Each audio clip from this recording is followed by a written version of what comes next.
పరిస్థితులు మన కళ్ళ ఎదుటే కనిపిస్తూ ఉంది.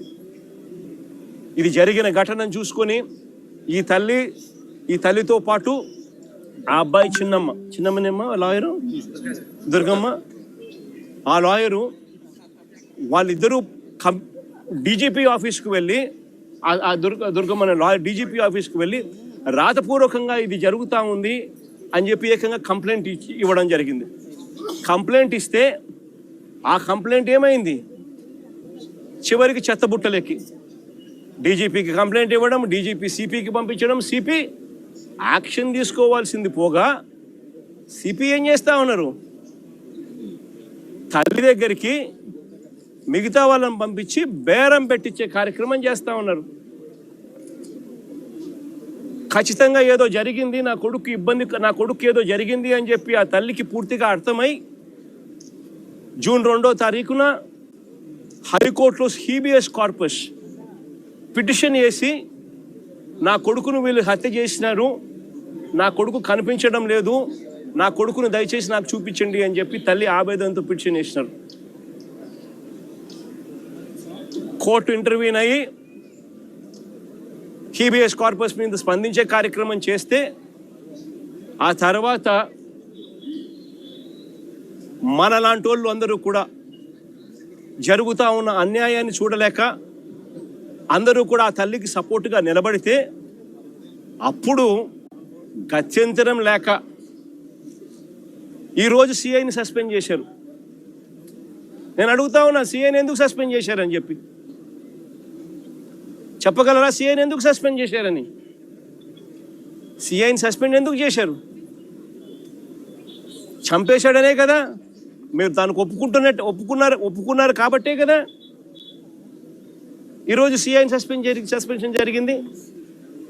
అంటే ఒకే పోలీస్ స్టేషన్లోనే ఆ సిఐ పరిధిలోనే ఆ సిఐని ప్రొటెక్ట్ చేస్తూ ఏసీపీని ప్రొటెక్ట్ చేస్తూ కమిషనర్ని ప్రొటెక్ట్ చేస్తూ డీజీపీ మొత్తం అందరికీ తెలిసి సిఐ స్టేషన్లో ఒక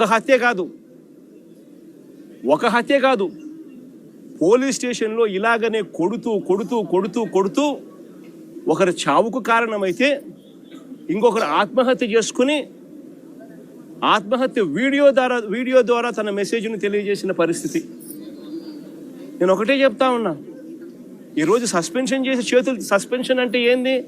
టెంపరీగా ఒక పోలీస్ ఆఫీసర్ను డ్యూటీస్ నుంచి తప్పించడం.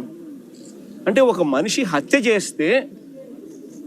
చేసిన ఆ మనిషి కొట్టి గోరులు పీకి రకరకాల చిత్రహింసలు పెట్టి చివరికి హత్య చేస్తే మనిషిని నువ్వేం చేస్తా ఉన్నావు? శిక్ష కేవలం టెంపరీగా తన డ్యూటీ నుంచి సస్పెండ్ చేస్తూ ఉన్నారు. ఇదే చేయాల్సింది. అది కూడా ఇంత పెద్ద ఇష్యూ అయి బయటకు వచ్చిన తర్వాతనే మీకు చేయాలన్న కనీసం ఆలోచన అన్న వచ్చింది. ఇది బయటికి రాకపోయినంటే అది కూడా ఆలోచన కూడా వచ్చేది కాదు. ఒకవైపున ఇంత హేయమైన కార్యక్రమం జరిగింది అని అంటే ఆ సిఐని, ఆ బాధితుడైన ఏసీపీని, ఆ బాధ్యులైన కమిషనర్ను, వీళ్ళందరినీ డీజీపీ వరకు కూడా మర్డర్ కేసు ఛార్జ్ చేసి స్టేషన్లలో పెట్టాల్సింది పోయి కేవలం ఒక సిఐని టెంపరీగా సస్పెన్షన్. అంటే దాని అర్థమైంది, అందరూ పగడ్బందీగా కలిసికట్టుగా నేరం చేసి తూతూ మంత్రంగా కంటి తుడుపు చర్యగా కేవలం టెంపరీగా ఒక అధికారిని తప్పించినారు. ఇదా ఈ రాష్ట్రంలో మనం చూడాల్సింది? తప్పు చేస్తే ఆ పిల్లాడి వయసు ఎంత? 23 ఏళ్ళు. అంటే వీళ్ళంతా చిన్నపిల్లలే. ఏదో తెలుసో తెలియకో కొద్దో గొప్ప ఎవరైనా తప్పు చేసి ఉండొచ్చు. ఈ పిల్లాడైనా కానీ చేసిన తప్పుకు కోర్టులు ఉన్నాయి. కోర్టు ఈ పిల్లాడిని ప్రొడ్యూస్ చేయమని చెప్పి సమన్ చేసింది. వీళ్ళు చేయాల్సింది ఏంది? ఆ పిల్లాడిని తీసుకొని రావడం, కోర్టుకు సబ్మిట్ చేయడం.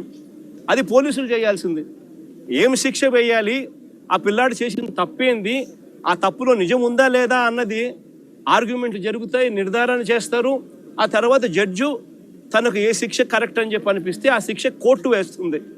కానీ ఇక్కడ కోర్టు పాత్రను ఏకంగా వీళ్ళే తమ చేతుల్లోకి తీసుకొని ఏకంగా 2 పిల్లలు ఒకే నెలలోనే చనిపోవడానికి కారణమవుతా ఉన్న పరిస్థితులు ఈ రాష్ట్రంలో ఉంటే ఇలాంటి